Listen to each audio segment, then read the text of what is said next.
Sudah, Kak. Sudah, Pak. Baik ya. Jadi siang ini kita lanjutkan perkuliahan DTPO 3 ya. Kalau minggu lalu Prof. Sari sudah menyampaikan topik tentang apa ya, aspek mikrobiologi ya yang berkaitan dengan sediaan steril. Hari ini kita lanjutkan ya untuk mempelajari kinetika inaktivasi mikroorganisme ya. Kenapa topik ini begitu penting ya?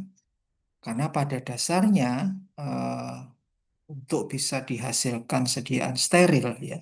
Proses yang dilakukan itu apa berarti? Atau sediaan steril itu apa ya?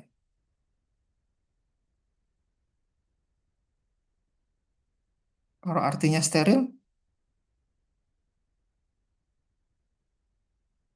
Izin Bebas menjawab, Pak. dari ya, mikroorganisme, Pak. Ya, bebas ya, ya, mikroorganisme. bebas mikroorganisme. Artinya semua mikroorganisme yang ada di dalam sediaan itu sudah dibinasakan. Ya.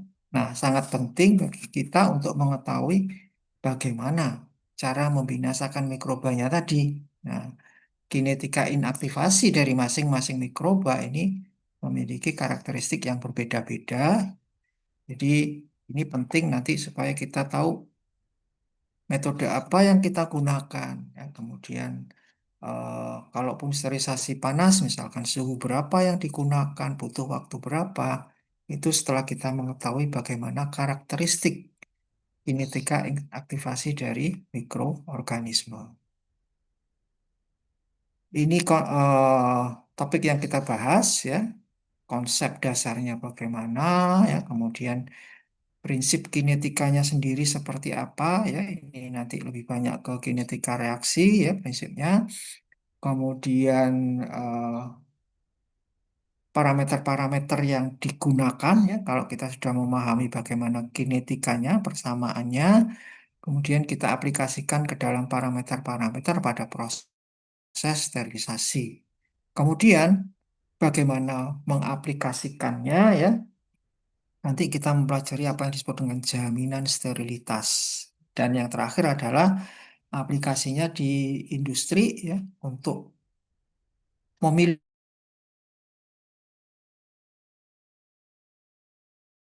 ya metode apa yang tepat untuk buat ya.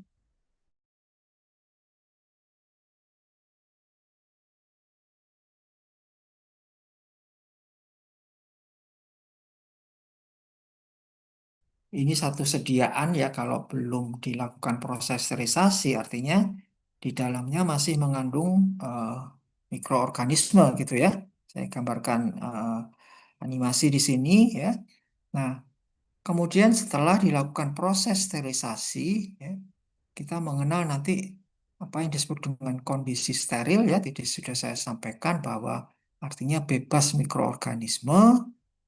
Berarti di dalam file ini sudah tidak ada lagi mikroorganisme yang tadi saya gambarkan di sini. Nah, apakah ini dengan mudah bisa kita dapatkan ya? Ternyata nggak gampang ya, nggak gampang. Kenapa?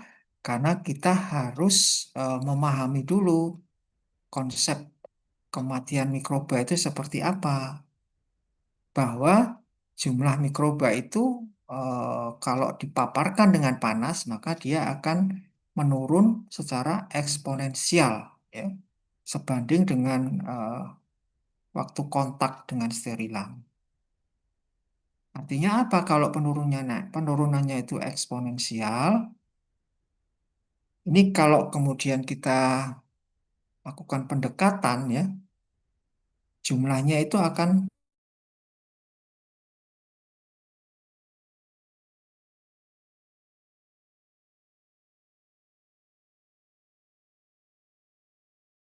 kita hadapi nanti bahwa eh, mikroba ini ya tidak akan mati secara bersamaan saat kontak dengan sterilan ya. Artinya kalau ini kita panaskan misalkan terus tiba-tiba mati semua gitu, tidak begitu ya.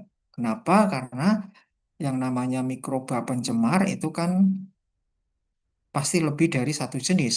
Ya. Masing-masing memiliki resistensi yang berbeda-beda. Di sini penting kita harus memutuskan gitu ya, pakai parameter atau suhu berapa, waktu berapa, sehingga dipastikan semua mikroorganisme yang ada di dalam sediaan, ya di dalam wadah itu sudah eh, terinaktivasi. Nah, ini gambaran yang lebih detail ya, bagaimana tadi pengaruh dari waktu sterilisasi ya, pada suhu tertentu ya.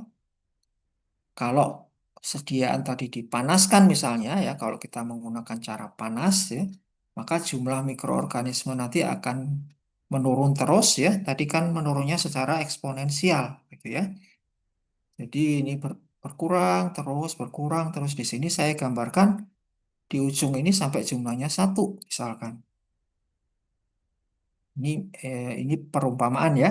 Nah, kalau yang tinggal satu ini kemudian pemanasannya kita lanjutkan, ya, menurut kalian bagaimana?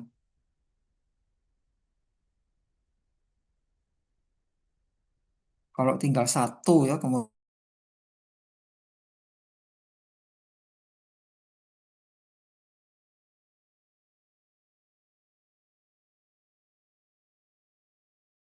interaktif ya, yang punya ide silakan disampaikan. Ya, halo? Pak Agus, mohon maaf tadi beberapa waktu ke belakang suaranya hilang-hilang, Pak.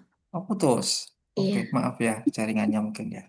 Ya, jadi kalau ini mikrobanya berkurang terus ya, sehubungan dengan waktu sterilisasi ya, setelah ini kondisinya mencapai jumlahnya satu ya, kalau saya lanjutkan lagi, kira-kira gimana hasilnya?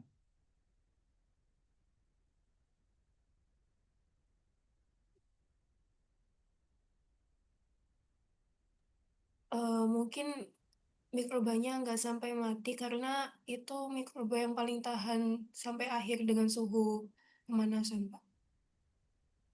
Maksudnya, terus pasti masih ada gitu. Jadi kan nggak bisa disebut steril nanti. Nggak, ini aja kami kalian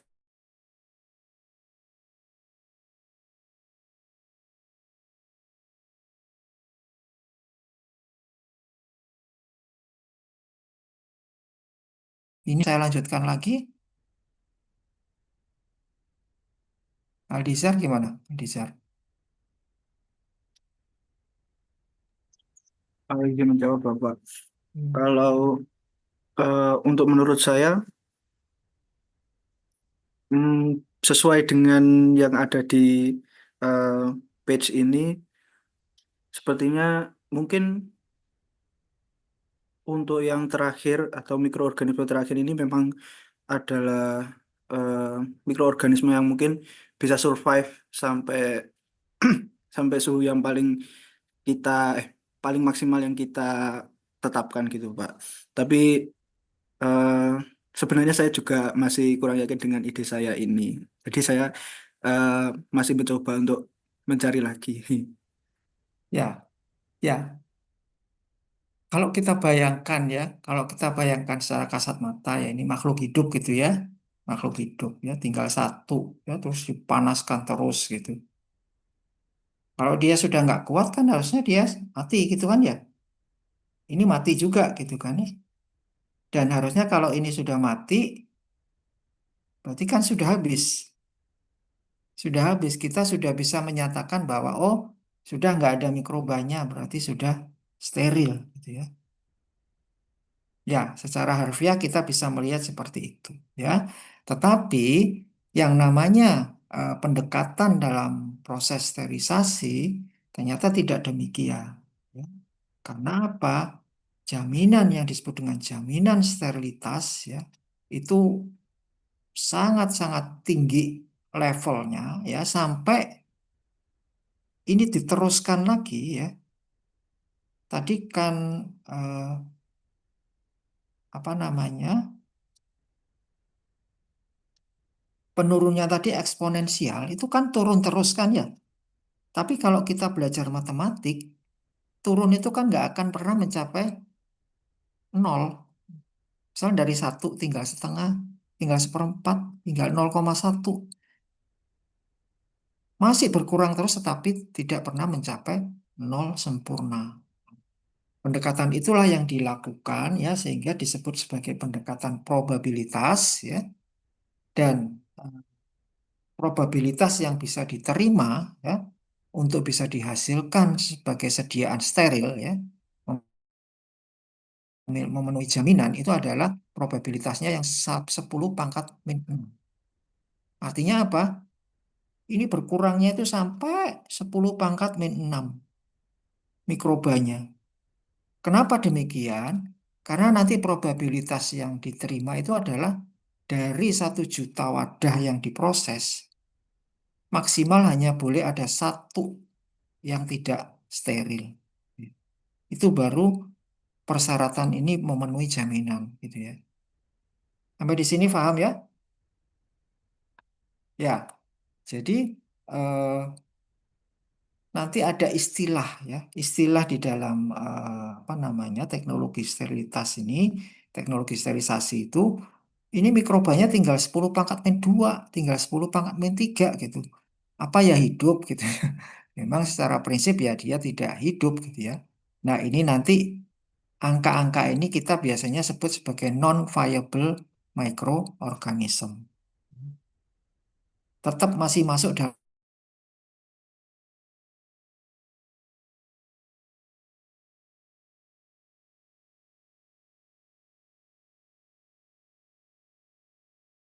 kita akan mempelajari istilah-istilah apa yang disebut dengan D value, Z value, F value gitu ya.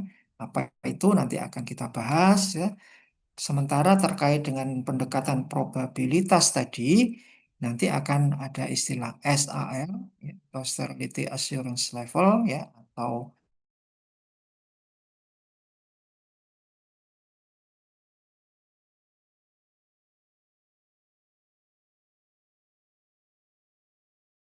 yang sudah mengalami proses sterilisasi. Nanti kalian akan mengenal ya, apa yang membedakan produk steril dengan non-steril ya. Itu kalau sudah dinyatakan itu steril, pasti di situ akan ada label steril ya, atau steril non pirogenik dan sebagainya. Tapi ini mutlak gitu ya. Mutlak harus diberi label gitu ya. Nanti kalau nggak percaya silakan cek sediaan-sediaan steril atau alat-alat kesehatan steril pasti akan ada label steril ya. Nah, untuk bisa memasang label steril ini ya, tanggung jawabnya cukup besar ya. Artinya apa? Produk yang berlabel steril yaitu telah mengalami proses sterilisasi tentunya. Dan proses sterilisasi yang dilakukan itu sudah memenuhi persyaratan ya, di mana probabilitas teoritis ditemukannya mikroorganisme hidup ya, itu adalah kurang dari sama dengan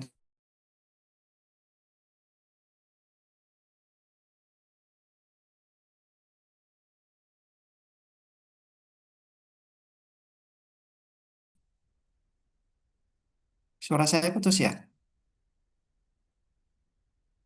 Iya, Pak. Ya maaf maaf jaringannya agak susah ya. Ya, apakah sekarang sudah jelas?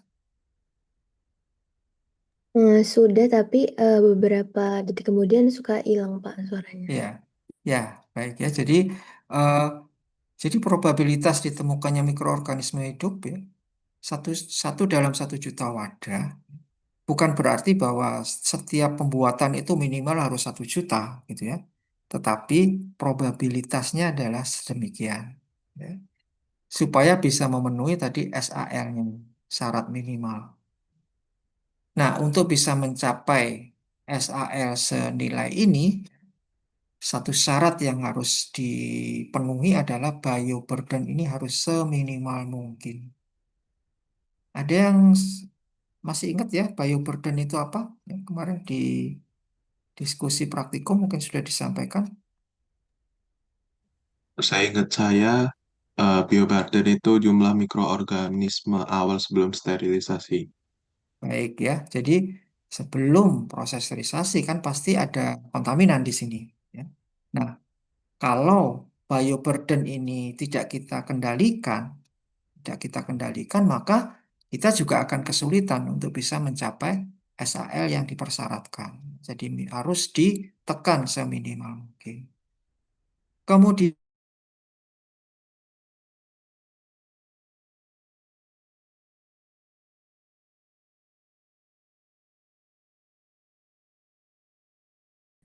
yaitu 1 kali 10 pangkat min 6 ya, atau ada yang menyatakan SAL-nya 6.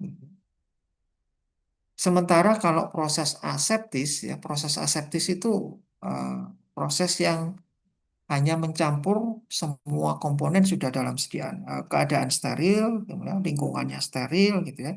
Ini SAL-nya hanya sekian, tidak bisa mencapai kondisi yang optimum tadi.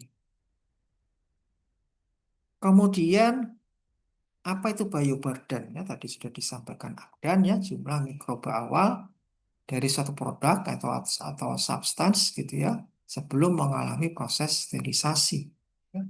Nah, di industri ini sangat penting, harus ditetapkan semua komponen-komponen yang ikut di dalam produksi ya atau eh, kontaminan dalam fasilitasnya itu juga harus dikendalikan ya. Nah, bagaimana cara menentukannya? Ada 3 metode, bisa dengan filtrasi membran, ya, bisa dengan cawan ya, direct plating ya, cawan agar gitu ya, apakah pour plate ataukah spread plate ya. Kalau membran filtrasi itu berarti sampel ujinya itu disaring dengan membran gitu ya, sehingga kalau ada mikroba dia tertahan di membran, kemudian membrannya kita inkubasi. Sementara kalau direct plating atau pour plate ya, yang metode plating ini, yang pour plate ya itu sampelnya langsung dituang ke plate, baru kemudian dituangkan media cair, campur dulu gitu ya, terus diamkan, diinkubasi. Sementara kalau spread plate, ini plate-nya sudah ada agarnya, biasanya agar padat, kemudian sampelnya dituang di situ ya, di permukaannya. Sementara kalau MPN, most probable number, ini menggunakan prinsip turbidimetri. Ya, jadi ada pengenceran-pengenceran, kemudian diinkubasikan, kekeruhannya nanti dibandingkan dengan standar. Ya. Itu ya.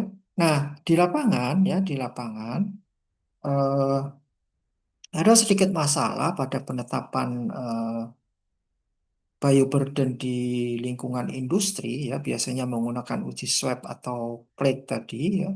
Ternyata recovery-nya itu relatif rendah. Artinya apa? Jadi hasil yang didapatkan dari uji tersebut itu kebenarannya hanya 30-40%-nya saja. Artinya apa? Jumlah yang sesungguhnya kan berarti lebih tinggi ya, sehingga ini harus menjadi perhatian ya. Kita tidak boleh terlalu yakin ya. Kenapa ini? Karena memang kondisinya eh, mungkin lingkungannya yang sangat luas gitu ya. Jadi masih sangat perlu untuk dilakukan pengembangan-pengembangan metode untuk penentuan jumlah bioburden ini supaya didapat hasil yang lebih real gitu ya. Kemudian bagaimana batasannya ya? Di kompendial ini ditetapkan ya beberapa kriteria ya. Salah satu contohnya adalah untuk larutan ya, larutan yang akan difiltrasi ya. Ini biasanya ada syarat mikroba maksimumnya adalah 10 CFU per mililiter ya. Sementara untuk bahan baku ya sebelum disterilkan itu USP mensyaratkan tidak boleh lebih dari 1000 CFU per gram. Nah, ini harus dicapai supaya apa? Supaya tadi jaminan sterilitas itu mudah dicapai. Ya. Kemudian kinetika kematian mikroba. Ya. Kalau kita melihat siklus pertumbuhan dan kematian mikroba, ya,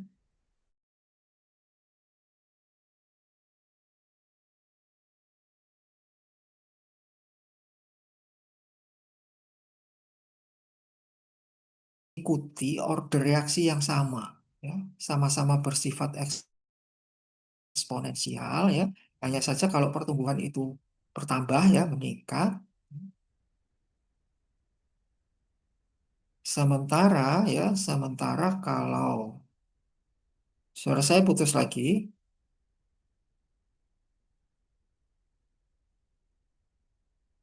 Halo, sudah keluar lagi? Sudah, Pak. Ya. Sementara kalau kurva kematian ini eksponensial tetapi jumlahnya menurun. Nah, apa sih yang disebut dengan eksponensial itu masih ingat ya? Kalau pertumbuhan secara eksponensial berdasarkan pangkat gitu kan ya, berdasarkan pangkat ya. Sebagai contoh di sini, kalau satu mikroorganisme itu waktu duplikasinya adalah 20 menit ya. Artinya apa? Kalau waktu duplikasi 20 menit berarti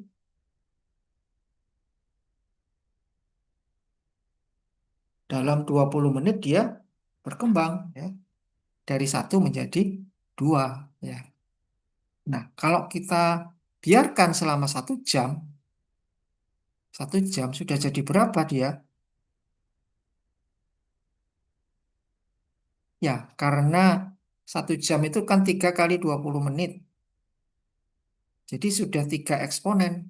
Karena pertumbuhannya eksponen. Ya. Jadi pangkat 3 gitu ya. Jadi 2 pangkat 3 menjadi 8. Kalau kita diamkan terus, ternyata dalam waktu 8 jam itu sudah lebih dari 1,3 juta. Ya. Kita bayangkan ya. Sehingga apa? Ini yang harus kita ingat bahwa di dalam proses pembuatan sediaan steril ini kita nggak boleh main-main dengan waktu gitu ya. Sebelum perencanaannya harus bagus, jangan sampai terus, aduh, kemalaman ya, besok dilanjut aja gitu. Ya kalau besok dilanjut, jangan-jangan ya mikrobanya udah jauh bertambah lagi.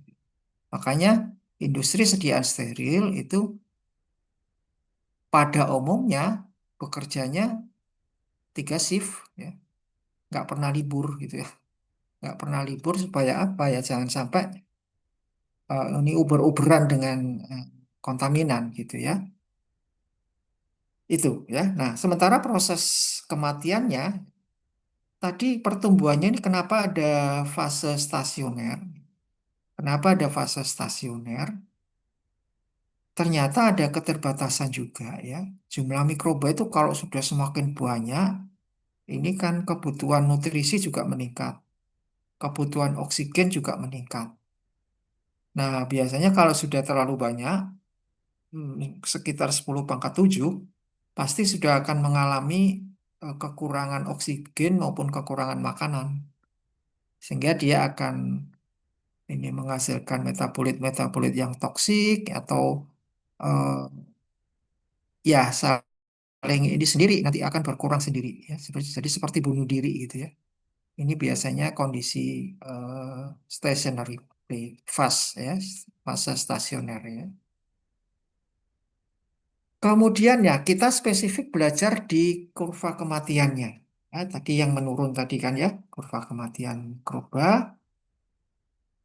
Nah, biasanya kalau kita belajar kinetika, ini sumbu Y-nya ini kita tetapkan sebagai jumlah mikroorganisme hidup. Dan biasanya dituliskan nilai log ya, nilai log supaya lebih simpel ya. Artinya apa? Kalau di sini dimulai dari angka 6, dari angka 6, berarti jumlah mikroba awal di sini digambarkan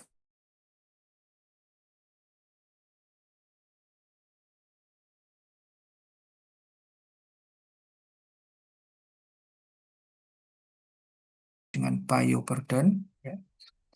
Kemudian karena tadi kinetikanya mengikuti order 1, ya, order 1, maka slope-nya adalah K per 2,303. Ya. Karena turun ini minus ya, kemudian ini setara dengan nilai seper D. Ya, apa itu D nanti akan kita pelajari dan dari kurva ini nanti kita akan belajar itu tadi ya, bioburden tadi sudah tahu, nanti apa itu D value, Z value, dan F value. Kita lanjutkan dulu ke persamaannya. Tadi kita sudah tahu bahwa kinetikanya mengikuti order 1 ya. Rumus dasar order 1 saya kira masih ingat ya kalian. Nah ini N sama dengan N0 kali E pangkat minus KT ya. E ini logaritma alam. Dan kalau nilai E itu kita konversikan ya, dirubah menjadi persamaan log, maka menjadi dN per dt sama dengan minus K kali N0 ya, atau log NT dibagi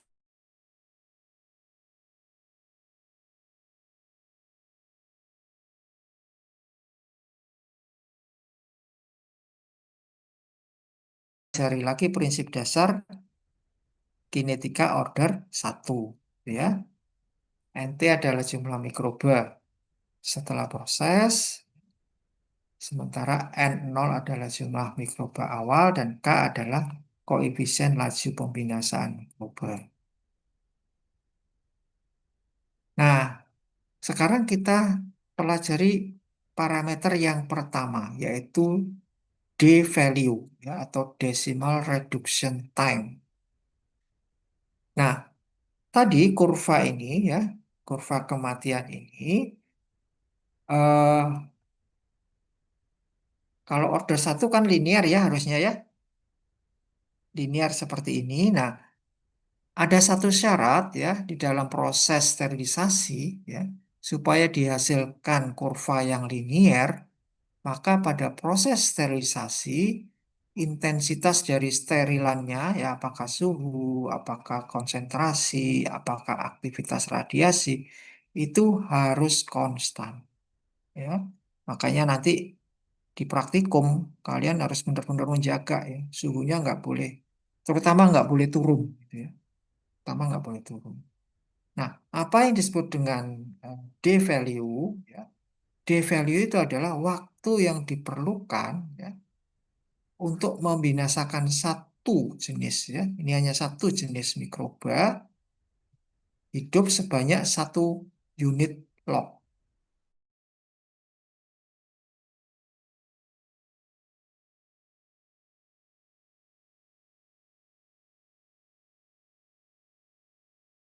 Pangkat 5 misalkan. Nah, jadi kalau kita lihat di gambar ini contohnya ya, dari mikrobanya jumlahnya 10 pangkat 4 sampai 10 pangkat 3, kalau kita plot ke kanan ini ya, maka jarak waktu antara ini ya, ini kita sebut sebagai D value-nya. Karena menurun sebanyak 1/10 berarti yang terbunuh adalah 90%. Ya. Nah, karena tadi slope-nya itu sama dengan 1/D, maka kita bisa substitusikan D sama dengan 2,303 per K. Ya. Sehingga kalau kita substitusikan ke dalam rumus dasar ini, ya, rumus dasar ini, maka persamaannya menjadi lebih sederhana. Log NT dibagi N0 itu sama dengan minus T dibagi D. Nah, ini kan sangat simpel ya. Tinggal kalian tahu nilai D-nya berapa, ya, maka kita bisa mengutak-atik nanti proses sterilisasinya butuh waktu berapa lama misalkan. Nah, tadi nilai D value itu kan berlaku untuk satu jenis mikroba. Ya, artinya apa? Antara satu mikroba dengan yang lain itu karakteristiknya akan berbeda-beda. Jadi nilai D ini menggambarkan resistensi mikroba saat kontak dengan sterilan. Ya. Artinya apa? Semakin resisten mikrobanya, D value-nya bagaimana?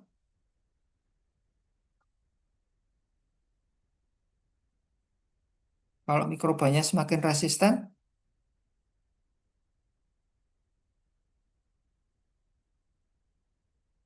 Aurora, gimana menurut kamu Aurora? Mungkin nilai D-value-nya semakin besar. Ya, D-value-nya semakin besar. Butuh waktu yang lebih lama untuk mematikannya ya atau untuk menurunkan jumlahnya ya. Ya, sehingga di sini harga D akan dipengaruhi oleh jenis mikrobanya. Yang kedua juga faktor lingkungan ya. Suhu yang digunakan berapa, sifat pelarutnya seperti apa, pH-nya, potensial redox yaitu mempengaruhi nilai D-value.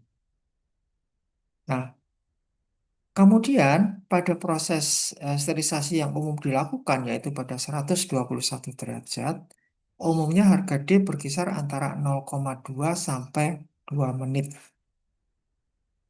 Artinya apa? Untuk menurun menjadi 1/10-nya itu butuh waktu sekian. Ya, tergantung jenis mikroba kontaminannya. Di dalam praktek ya, saya kira pasti untuk proses sterilisasi sediaan itu nggak mungkin udah dipilah-pilah, oh ini kontaminannya tinggal mikroba A saja gitu kan nggak mungkin ya. Pasti lebih dari satu. Ya. Nah, karena lebih dari satu, maka nilai D yang kita gunakan sebagai dasar ya untuk menghitung atau untuk proses pembinasaannya itu adalah nilai D yang paling tinggi, ya, yang paling resisten itu yang paling harus kita perhatikan. Ini adalah beberapa nilai D dari macam-macam mikroorganisme ya. Nanti kalian akan kenal eh, bakteri yang paling bandel gitu ya. Namanya Bacillus stearothermophilus ya. Memiliki nilai D 121 derajat Celcius itu nilainya adalah 1,5 sampai 3 menit. Ya. Sementara mikroba yang lainnya itu bervariasi tetapi jauh. Nilainya kan jauh.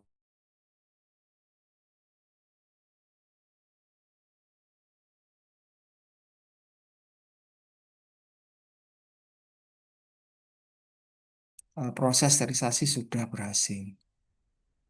Kemudian nilai D-value itu juga dipengaruhi oleh metode sterilisasinya.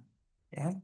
Jadi kalau kita lihat di tabel ini ya, antara sterilisasi panas basah pada suhu 121, ini untuk Bacillus subtilis contohnya ya. Pada suhu 121 itu nilai D-value-nya hanya 0,5. Jadi cepat banget gitu ya. Cepat banget turun jumlahnya ya. Sementara kalau suhunya 118 dia 5. Butuh waktu yang lebih lama. Sementara untuk panas kering pada suhu yang jauh lebih tinggi, D-value-nya juga 5. Jadi kita bisa melihat bahwa sterilisasi cara panas basah itu adalah metode yang paling efektif. Karena memiliki D-value yang paling rendah. Kemudian yang spesifik ini ya untuk gamma radiasi ya gamma radiasi di sini karena pada proses sterilisasi radiasi itu tidak ada panas ya maka parameter untuk melihat efektivitasnya itu dengan berdasarkan dosis radiasinya. Jadi di sini sumbu X-nya kalau tadi D-value dalam menit maka kalau sterilisasi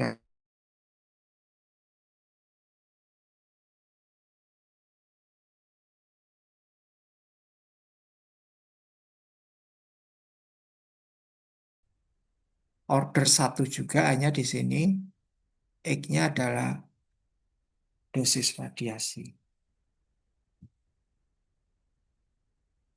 Sampai di sini ada yang tanyakan?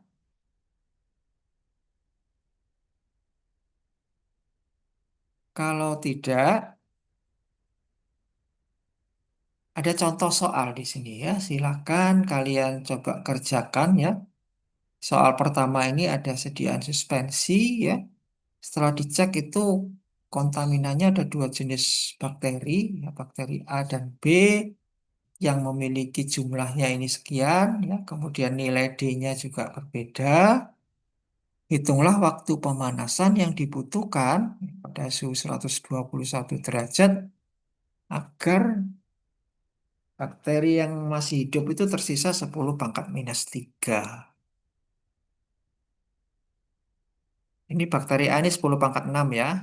Salah ketik ya. Kemudian yang kedua tentukan nilai D 250 derajat Fahrenheit dari satu mikroorganisme.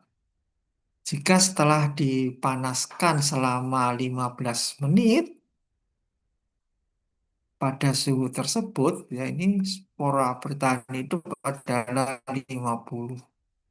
Diketahui mikroba awal jumlahnya 5 kali 10 pangkat. Silakan saya beri waktu berapa? 5 menit ya.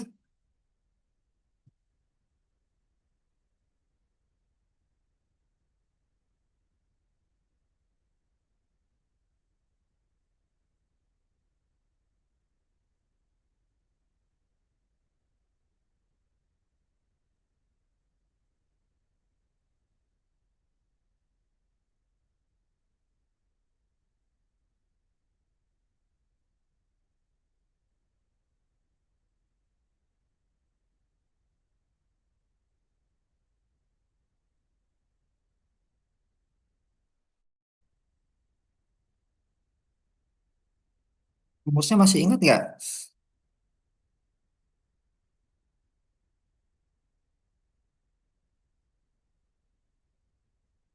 Rumusnya tadi log NT per N0 ya sama dengan minus T kali minus T dibagi D ya.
Yang sudah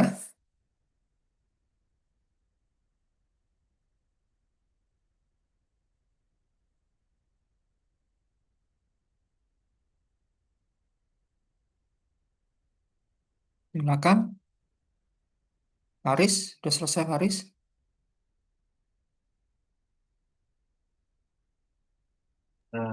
Belum, Pak. Siapa yang sudah?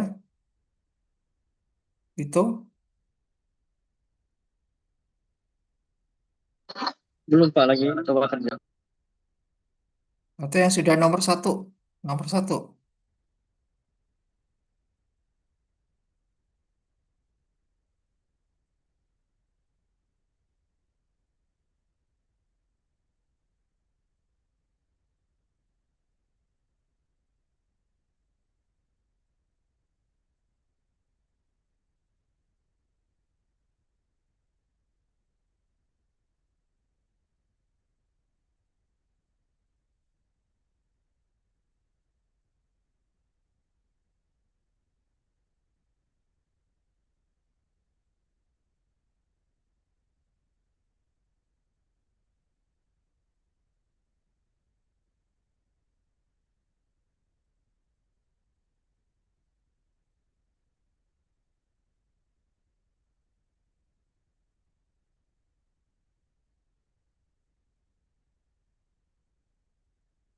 Ya, siapa yang sudah?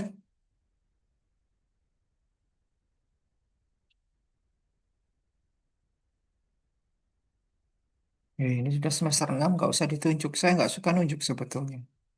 Yang sudah silakan langsung menyampaikan gitu. Izin menjawab Bapak, saya sudah nomor 1. Ya, Untuk yang bakteri A itu waktu pemanasannya 14,4 menit, untuk yang bakteri B 7,4 menit. 3,4 menit. Ya, artinya apa? Ini kita menggunakan rumus dasar tadi ya. Rumus dasar tadi, kemudian yang disebut dengan N0 adalah awal ini ya. Jumlah mikroba awal, kemudian NT-nya adalah 10 pangkat minus 3 ya. Kemudian nilai D-nya coba kita aplikasikan ya. Tadi Nabila ketemu yang A berapa tadi? 14,4. 14,4, yang B 7,4. 7,4 ya. Sehingga berapa waktu yang diperlukan?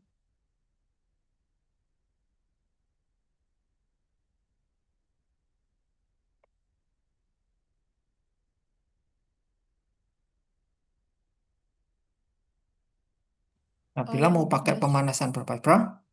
yang 14,4 menit. 14,4 menit ya. Yang lainnya apakah ada yang berbeda? Tadi Faris dan Vito sudah selesai kan? Sudah, Pak. Mm-mm. Gimana Ya, hasilmu? hasilnya sama. Hasilnya sama persis? Iya. Vito juga sama?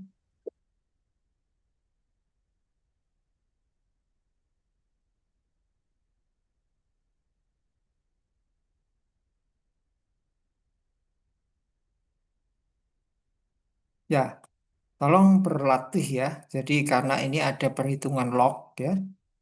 Perhitungan log itu hukum-hukum perhitungan log itu tolong diperhatikan ya. Kemudian kalau mungkin ada perbedaan-perbedaan dari angka digitnya ya, mungkin karena ketelitian apa di belakang komanya itu bisa berbeda sehingga hasil akhirnya sedikit berbeda ya. Tapi yang pasti kita harus gunakan ya, pemanasannya adalah berdasarkan bakteri yang lebih resisten. Untuk yang nomor 2,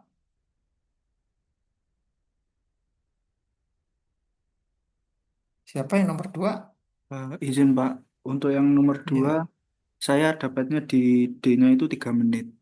D-nya 3 menit ya, dengan perhitungan gimana?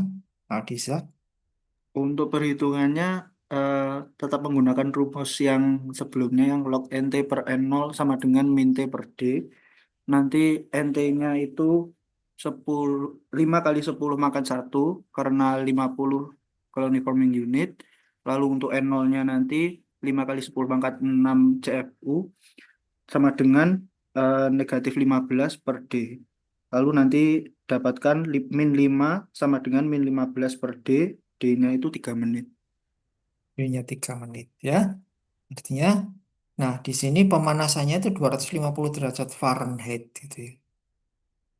Padahal tadi kita hitung-hitungannya kan biasanya derajat Celcius ya. Jangan ini ya. Jadi kalian juga harus perhatikan bagaimana konversinya ya. Kalau 250 derajat Fahrenheit ke Celcius itu berapa gitu ya. Perhitungannya ya. Ini pada dasarnya nanti kalau kalian hitung hasilnya ya 121 Celciusnya. Ya, tapi nanti tolong dibuktikan ya. Baik, ya. Kita ada yang belum paham? Kalau belum paham silakan berlatih ya. Karena soal-soal perhitungan ini pasti akan saya tanyakan. Karena ini perhitungan-perhitungan dasar ya. Kemudian kita lanjut. Ini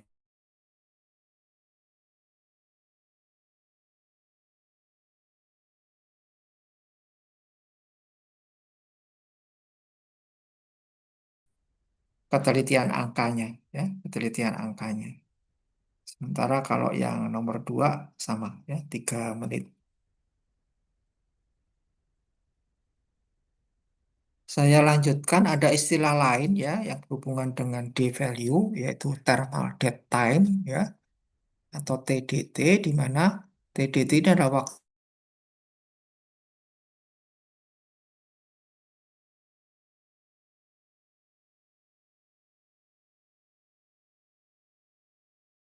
sampai 1/10-nya ya, atau pengurangan sebanyak 1 desimal ya, maka yang disebut dengan TDT itu sama dengan N dikalikan D. Ini biasanya untuk mengetahui berapa kali siklus ya yang dibutuhkan untuk menghasilkan jaminan sterilitas yang diinginkan tadi. Kemudian, nah kalau tadi apa namanya ya, perubahan waktu gitu ya. Jadi kalau D value-nya sekian, berarti eh, waktu yang dibutuhkan akan berubah gitu ya. Nah, sementara apa itu Z value? Z value itu kita main-main dengan suhu. Ya. Kita main-main dengan suhu. Artinya apa? Kenaikan suhu yang dapat menurunkan harga D sampai 1/10 kalinya. Contohnya ya, misalkan nilai Z-nya itu adalah 10 derajat. Ya, nilai Z-nya 10 derajat Celcius. Berarti kalau proses sterilisasinya itu dinaikkan 10 derajat Celcius suhunya, maka kematian spora mikrobanya itu 10 kali lebih cepat. D-nya turun ya, D-nya turun 1/10-nya kan berarti dia matinya 10 kali lebih cepat gitu. Karena nilai D berhubungan dengan waktu tadi. Ya, contohnya di sini, eh, ini kalau nilai D ya di gambar sebelah kanan, kalau nilai D 121 itu 1 menit, ya, ini kita melihat di sini antara 111 derajat hingga 121 derajat, ya. Ternyata jumlah mikroorganisme hidupnya itu berkurang dan menyebabkan nilai D-nya berkurang sampai 1/10-nya. Ya. Di sini nilai D-nya 10, ya. 10 pangkat 1, di sini 10 pangkat 0 ya, atau 1 ya. Ini adalah nilai Z ya. Aplikasi dari nilai Z ya, itu biasanya kita bisa mencoba-coba ya untuk merubah suhunya, tetapi dihasilkan efek sterilisasi yang tetap sama ya, tetap sama. Itu aplikasi dari nilai Z. Nah, secara konvensional nilai Z pada umumnya itu adalah 10 derajat Celcius. Tetapi pada sterilisasi metode yang lain, panas kering, ya, itu bisa berbeda. Ya. Kenapa? Karena metode panas kering itu eh, penghantaran panasnya itu lebih lamban, gitu ya, sehingga dibutuhkan nilai Z sekitar 20 derajat Celcius. Nah, ini adalah contoh beberapa nilai D value dan Z value dari berbagai mikroorganisme yang berbeda. Nah, aplikasi dari Z value itu dapat digunakan ya, untuk menyelesaikan permasalahan stabilitas. Permasalahan stabilitas. Di sini contohnya Clostridium botulinum ya, jadi sediaan yang ternyata terkontaminasi oleh Clostridium botulinum ya, memiliki nilai D121 yaitu 0,2 menit ya, dan memiliki nilai Z 10 derajat Celcius. Nah, misalkan ya ini nilai D121 ya, misalkan proses sterilisasi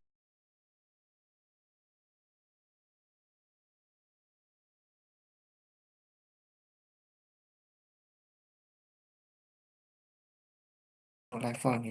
maka nilai D-nya ini akan menurun sebanyak 1/10-nya menjadi 0,02 menit. Nah, ini kan sangat bermakna gitu ya. Ini sangat bermakna dari segi waktu sterilisasi. Nah, terkait tadi kenapa kegunaannya itu untuk mengatasi permasalahan stabilitas ya. Kalau diaplikasikan di sediaan farmasi memang kita harus perhatikan betul-betul ya apakah antara suhu dan waktu itu seperti apa hubungannya ya karena seringkali ya meskipun sediaan itu terpapar pada suhu yang tinggi ya tetapi waktunya sangat singkat ya hanya 0,02 menit itu masih tidak mempengaruhi ya tidak pengaruhnya lebih sedikit ya daripada suhunya lebih rendah tetapi waktu kontaknya lama.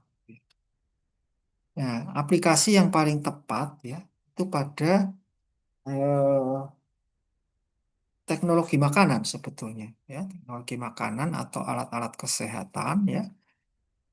Contohnya ini misal pada pembuatan susu, susu kemasan itu ya, susu UHT ya. Tahu singkatan UHT ya?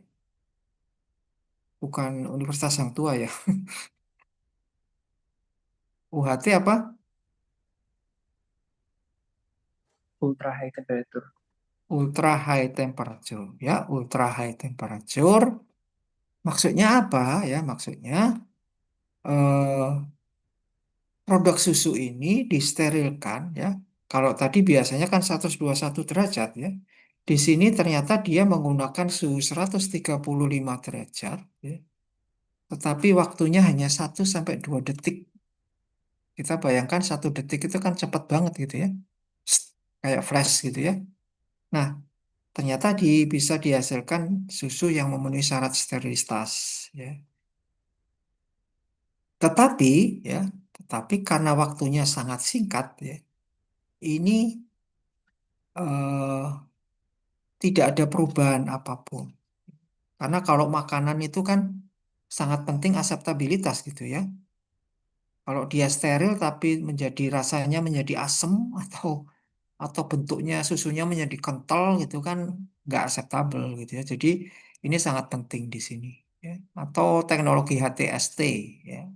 High Temperature Short Time itu juga diaplikasikan pada produk susu ya untuk pasteurisasi atau pada medical device ya. Medical device ada istilah yang disebut dengan flash sterilization. Itu suhunya sedikit lebih tinggi tapi waktunya lebih singkat ya. Karena beberapa medical device itu kalau kontaknya lama itu dia berubah bentuk misalkan ya. Dengan waktu yang lebih sempit atau waktu lebih singkat itu dia tidak terpengaruh ya bentuknya misalkan. Kemudian yang ketiga ada nilai F ya. Nilai F ini untuk mengetahui seberapa efisien ya proses sterilisasi secara panas.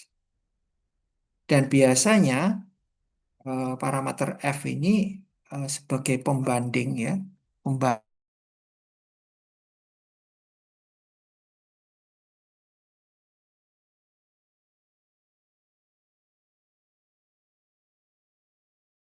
Nah,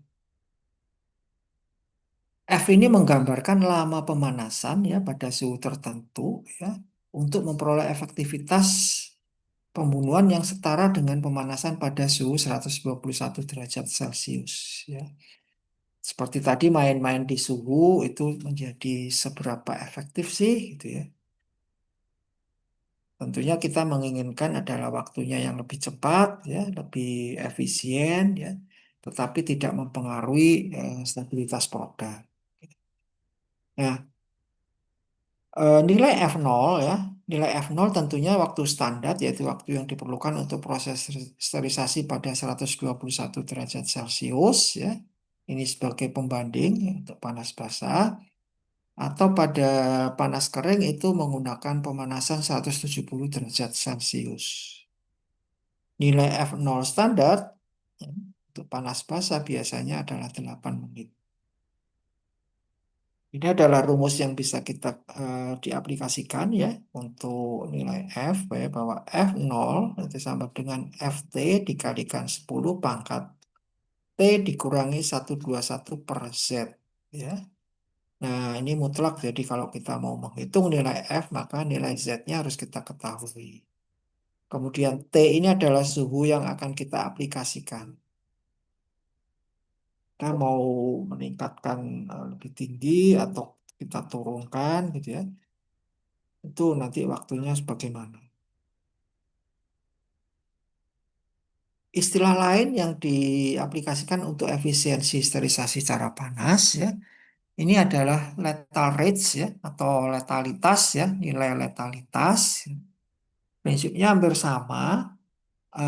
Kita anggap bahwa sterilisasi dengan suhu 121 derajat Celcius itu adalah sterilisasi standar ya, yang memiliki eh, lethal value-nya 1 gitu ya, lethal value-nya 1 ya. Nah,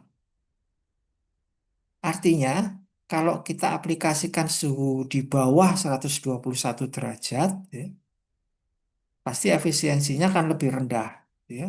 Nah, ini gambarannya, tabelnya ini kalau diturunkan sampai 120 misalkan, ternyata efisiensinya tinggal 0,68.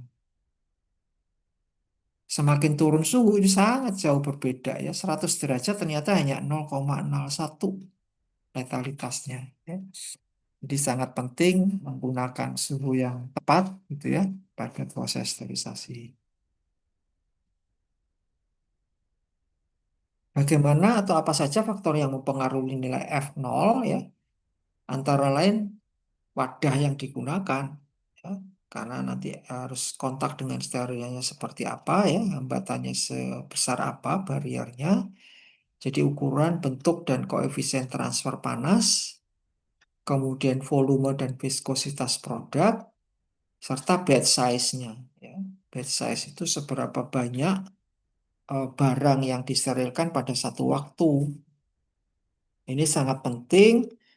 eh, Nanti pada saat praktikum misalkan ya, kita nggak bisa terus mau sterilisasi terus alatnya dicemplung-cemplungkan aja, nggak diperhatikan jarak antar alat atau sediaan ya, sehingga kemungkinan tidak semua bagian itu terpapar oleh sterilat.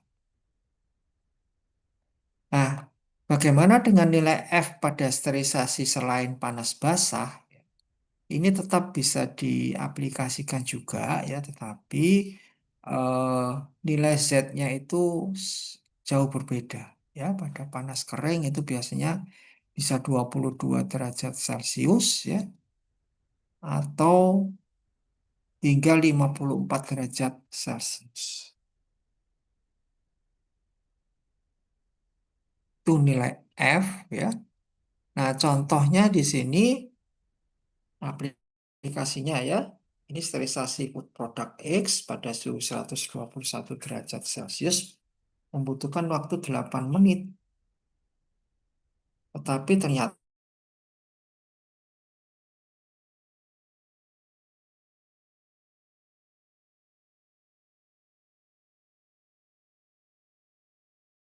dinaikkan suhunya menjadi 141 derajat Celcius. Jika nilai Z-nya adalah 10 derajat, ya,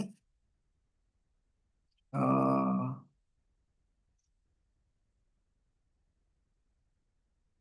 butuh waktu berapa ya untuk sterilisasi produk X ini ya?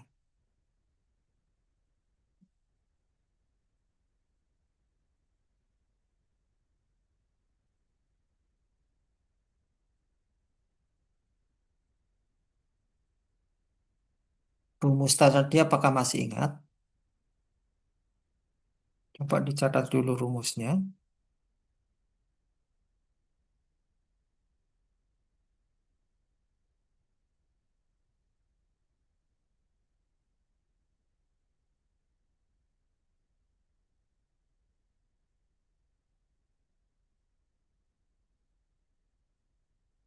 Ya, kalau sudah dicatat, saya kembalikan ke soalnya tadi.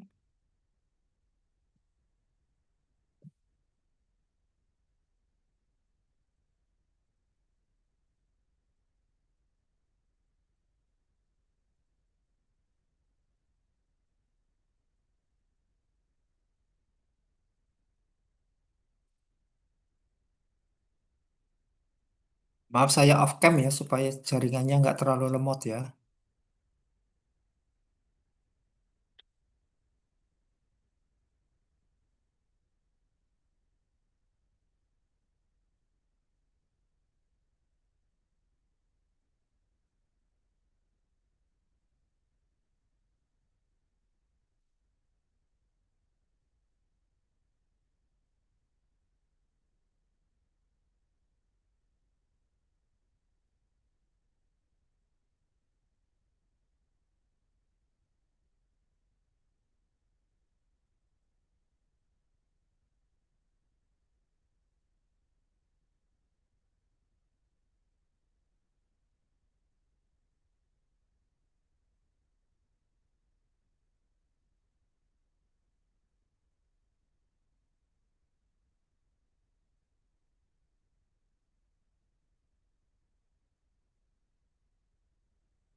Apakah sudah bisa?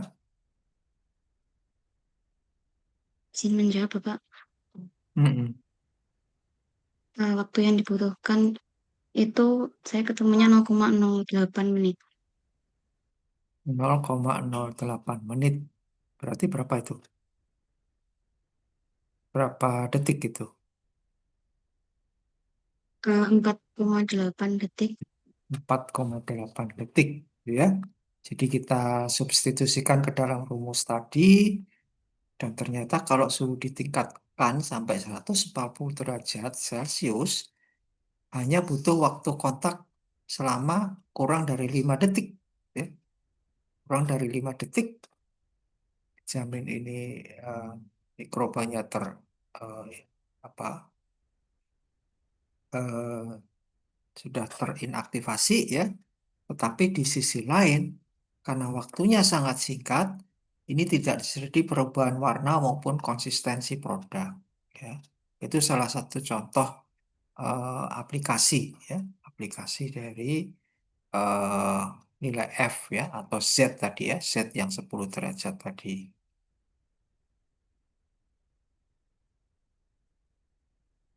Seperti ini ya cara menghitungnya. Nah, untuk sebagai catatan ya, Z untuk spora bakteri dengan eh, bakteri vegetatif itu nilainya jauh berbeda. Kenapa? Karena bakteri dalam bentuk spora itu kan lebih tahan gitu ya. Dia kan ada envelope-nya gitu ya, dilapisi dengan lapisan tertentu sehingga lebih susah untuk dibinasakan.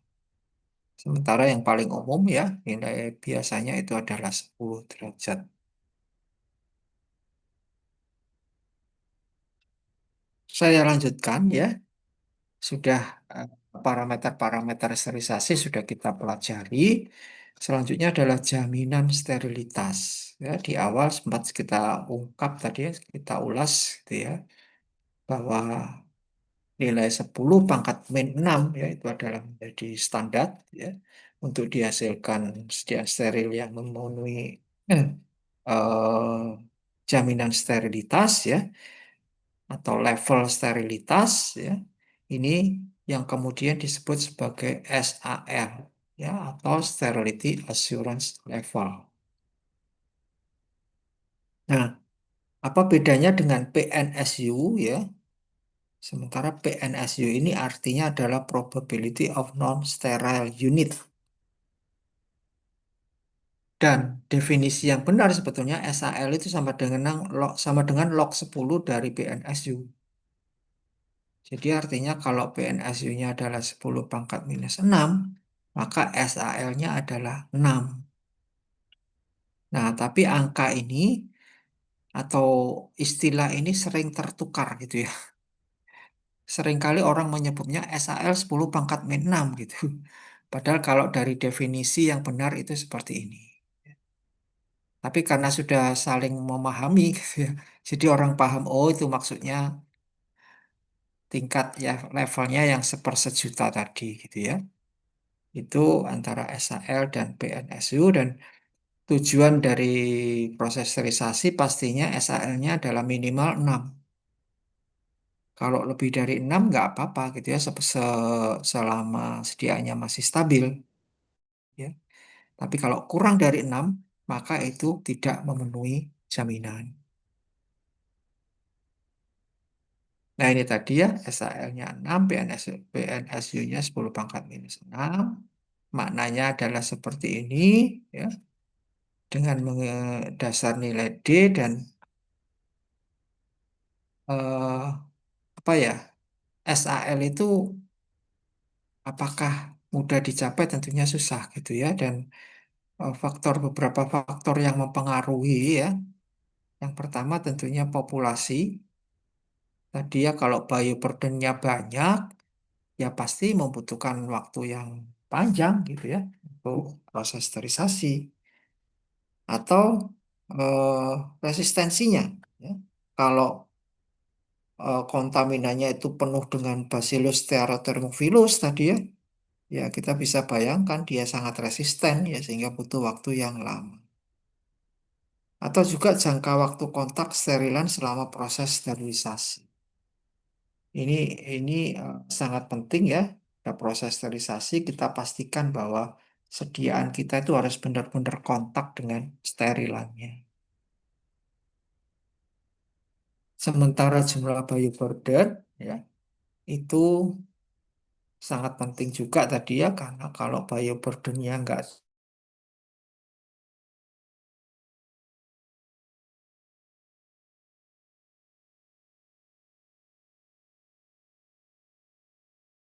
apa hubungannya bioburden dengan angka partikel, karena bioburden tadi kan mikroba ya, mikroorganisme ya. Mikroorganisme ini kan punya materi gitu ya. Punya materi ya. Kalau sudah disterilkan artinya apa? Kalau dia sudah steril apakah mikrobanya tadi hilang, menguap? Kan tidak ya. Kalau ada mikrobanya dia berhasil dibinasakan. Maka yang tersisa apa? Yang tersisa adalah bangkainya gitu ya. Yang tersisa bangkainya ya, sehingga sangat penting jumlahnya jangan terlalu banyak. Kalau bangkainya terlalu banyak, ya pasti nanti akan mempengaruhi partikulatnya karena dia punya materi. Ya, ya. Dia akan padatan gitu ya, ada padatannya pasti. Kemudian juga akan mempengaruhi angka endotoksin ya, karena beberapa bakteri tertentu itu hasil pecahan dinding selnya ya, itu bisa berisiko memberikan reaksi pirogen ya, atau memiliki atau mengeluarkan endotoksin yang cukup berbahaya ya. Kemudian yang ketiga waktu sterilisasi. Jadi kalau bioburden banyak ya pasti butuh waktu yang lebih panjang untuk sterilisasinya.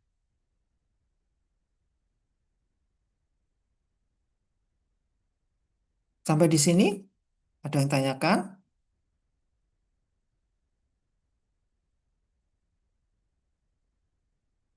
Nah, kalau tidak, ini ada kasus lagi ya. Sediaan injeksi mengandung 10 pangkat 10 koloni forming unit per mililiter dengan memiliki nilai D121 1 menit ya.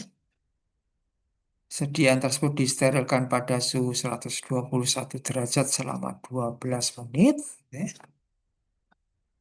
Nah, apakah parameter proses ini bisa menghasilkan sediaan steril dan memenuhi persyaratan SAL?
Udah?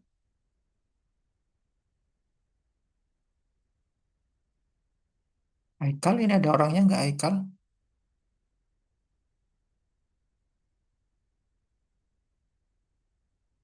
Haikal.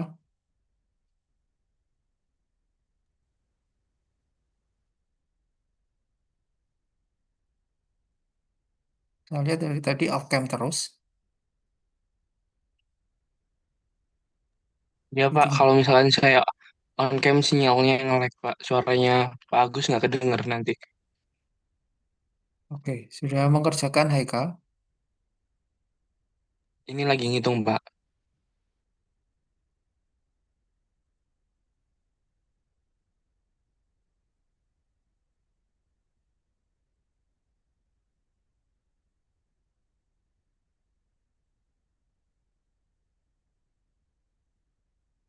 Ada yang sudah selesai?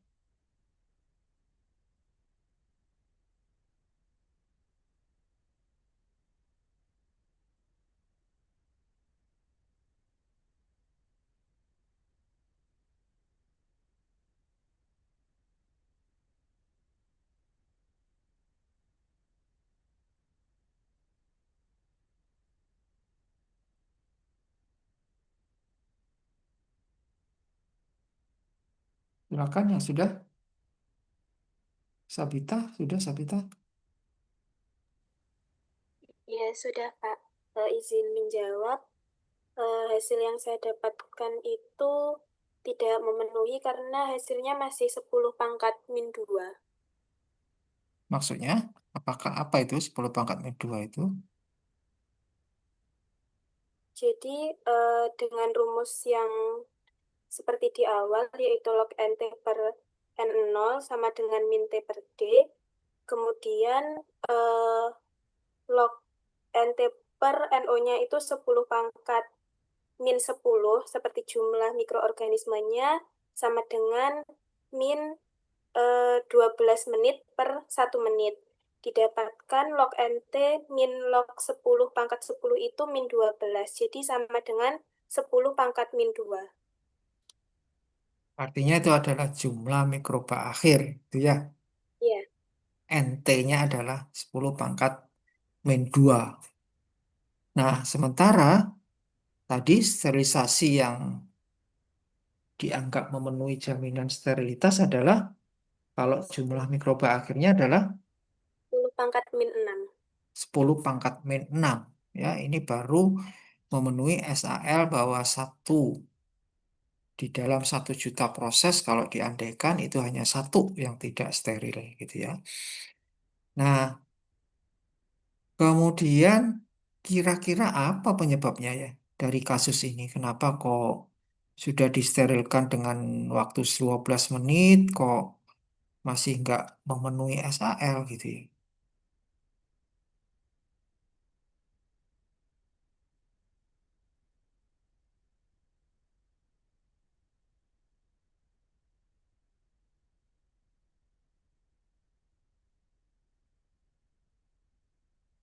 Siapa yang bisa menjawab?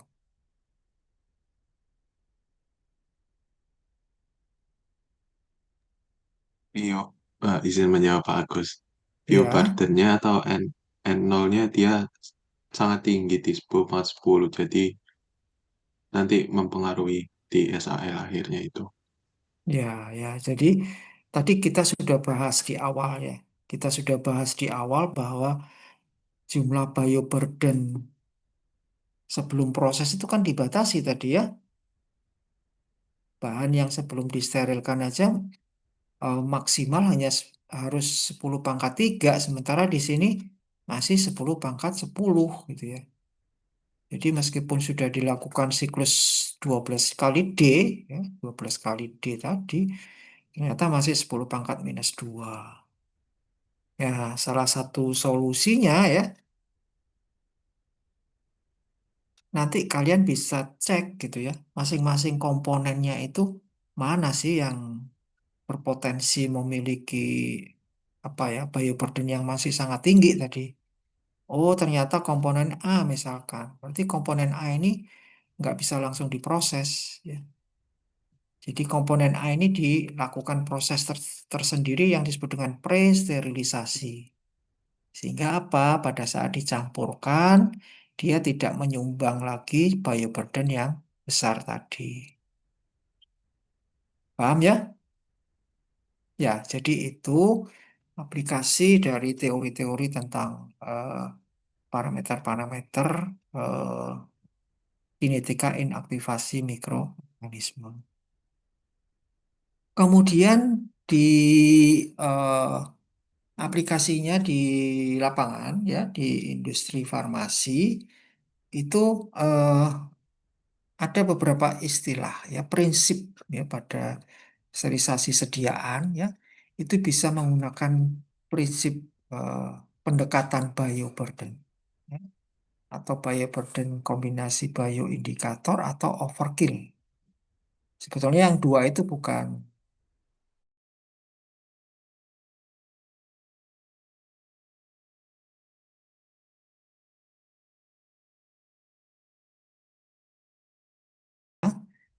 kalau pendekatan bioburden ini kita berdasar pada jumlah dan resistensi dari mikroba awal.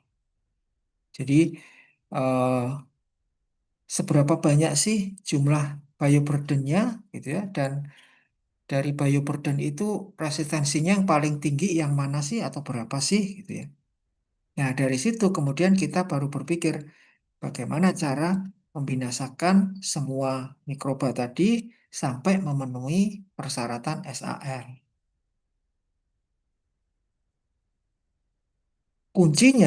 Kuncinya pada pendekatan bioburden ini ya memang nggak simpel sih, agak kompleks. Kenapa? Karena di setiap batch produksi ya, setiap akan memulai proses produksi itu kita harus monitor ya. Kita harus monitor jumlah, jenis dan resistensi mikroba. Besok ganti batch lagi, kita harus tetapkan lagi. Kenapa? Karena kita menggunakan parameter proses sterilisasi yang pas gitu ya. Yang tadi sudah kita tetapkan kan nggak boleh melebihi gitu ya. Jadi jumlah dan resistensinya minimal harus seperti yang sudah kita tetapkan tadi. Dan harus ada datanya. Ya. Keuntungannya apa? Keuntungannya ini sangat fleksibel. Ya. Jadi bisa menyesuaikan dengan kondisi kontaminasi atau juga bisa menyesuaikan dengan eh, stabilitas dari bahan atau kemasannya. Ini biasanya yang juga menjadi masalah di industri. Ya.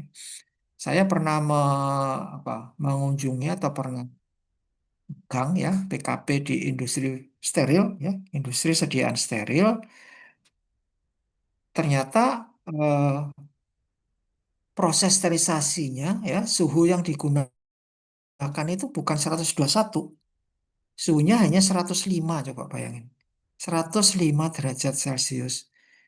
Nah kalau tadi kalian sudah belajar metode-metode sterilisasi lah apakah steril ya dipanaskan hanya suhu 105 gitu ya. Karena mereka sudah melakukan mapping ya, sudah melakukan mapping, kemudian memilih suhu 105, tetapi waktunya lebih panjang gitu. Waktunya lebih panjang.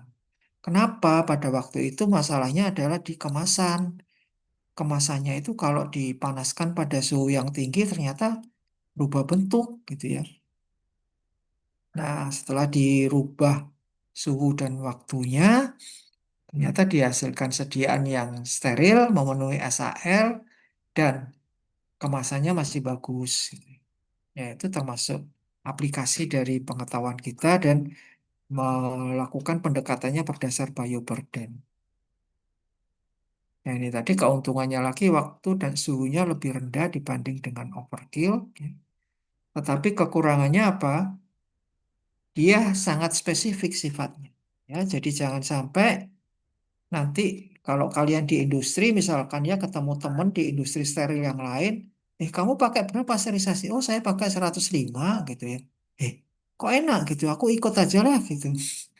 Nggak bisa ya, nggak bisa diaplikasikan sama karena masing-masing industri kan nanti berbeda gitu ya. jumlah dan jenis atau resistensi mikrobanya. Jadi spesifik aplikasinya. Sementara bioburden plus bioindikator ya, ini dikombinasikan ya. Selain tadi ditetapkan mikrobanya, di sini dilengkapi juga dengan penambahan indikator biologi ya. Apa itu indikator biologi ya? Kalau sekarang sih hampir semua proses sterilisasi pasti harus ada indikatornya ya untuk memastikan ya. Nah, indikator biologi itu diambil dari mikroba yang memiliki resistensi yang sangat tinggi. Contohnya tadi Bacillus stearothermophilus ya, atau sekarang biasanya sudah dikenal dengan Geobacillus stearothermophilus ya. Ini apa namanya ya? Diekstraksi sedemikian rupa sehingga dimasukkan dalam wadah dan nanti diikutkan pada proses sterilisasi. Kemudian diamati pada apa namanya ya, setelah proses sterilisasi kemudian diuji, kalau dia sudah mati ya harusnya prosesnya sudah memenuhi syarat karena ini adalah menggambarkan mikroorganisme yang sangat tahan gitu ya, dan bentuknya itu yang bentuk spora karena bentuk spora ini lebih resisten dibanding dengan bentuk vegetatifnya. Nah, penggunaan mikroba indikator biologi ini ya sangat cocok pada sterilisasi panas basah. Nah, ini salah satu contohnya ya, beberapa indikator biologi ya. Nanti di materi Bu Prof Dewi ya, di materi Prof Dewi mungkin akan dibahas lebih detail ya. Ada indikator biologi, ada indikator kimia gitu ya. Salah satu contohnya di sini ya, ini indikator biologi yang sudah mengandung Bacillus stearothermophilus gitu ya. Kalau setelah disterilkan, kemudian diproses dan diinkubasi, kalau tidak terjadi perubahan warna, ini berarti mikrobanya sudah mati. Tapi kalau terjadi perubahan warna dan turbiditas ya dari ungu menjadi kuning, ini menunjukkan bahwa ada pertumbuhan mikroorganisme. Bacillus stearothermophilusnya tidak bisa dibinasakan semua gitu ya. Nanti positif. Ada beberapa jenis yang lain tergantung apa namanya ya, di pabrik. Ya, ada yang masih dalam bentuk serbuk kering, ya, ada yang dalam ampul dan sebagainya. Yang terakhir adalah pendekatan overkill, ya. Pendekatan overkill ini menggunakan prinsip ya aplikasi tingkat letalitas yang lebih tinggi gitu ya. Tadi kan kita sudah tahu letalitas standar itu pada suhu 121 derajat ya. Dengan mengaplikasikan tingkat letalitas yang lebih tinggi ya, maka kita bisa menjamin ya tidak usah melakukan kontrol rutin bioburden setiap batch ya. Hanya mungkin setiap proses validasi aja gitu ya. Nah, ini kan menguntungkan ya. Aplikasinya bagaimana? Kalau tadi pada nilai F0 standar tadi kan 8 menit ya. Nah, pada metode overkill ini bisa saja menggunakan 12 menit. Nah, ini kan jauh lebih tinggi ya. Jauh lebih tinggi daripada F0 standar ya. Sehingga bisa dipastikan tercapai ya. NSAL-nya tercapai ya. Dan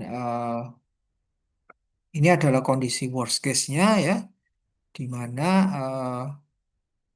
bioburden apa namanya dibanding dengan metode bioburden tadi dan menggunakan prinsip D121 adalah 1 menit.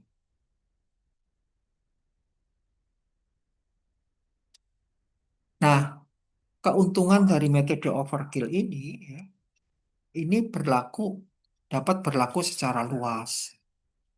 Kalau udah dipastikan ditambah suhunya lebih tinggi, pasti di mana-mana akan oke-oke saja gitu ya. Karena ini kondisinya kondisi yang worst case. Sehingga apa? Metode-metode kompendial ya itu lebih banyak menggunakan prinsip overkill. Salah satu contohnya ya, misalkan parameter sterilisasi panas basah 121 derajat 15 menit ya, atau panas kering 170 derajat. Ini kayaknya bukan 31 jam kalau 170 derajat ya. Itu merupakan parameter-parameter yang menggunakan pendekatan overkill. Kekurangannya apa?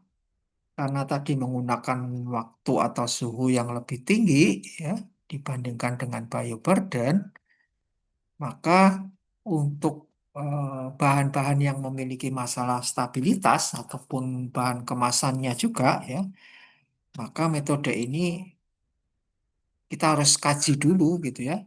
Jadi bahan dan kemasan kita itu harus kita kaji dulu apakah eh, masih memenuhi syarat atau tidak kalau dipanaskan pada suhu yang tinggi tadi.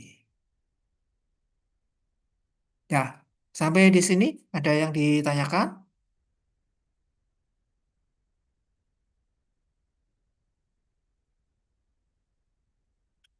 Tidak ada? Ya, baik ya. Jadi kalau tidak ada, saya kira ini ya materi yang bisa saya sampaikan. Materi ini penting nanti dalam rangka kalian memahami ya bagaimana prinsip dari proses atau aplikasi dari suhu dan waktu untuk proses sterilisasi. Untuk materi dan referen-referen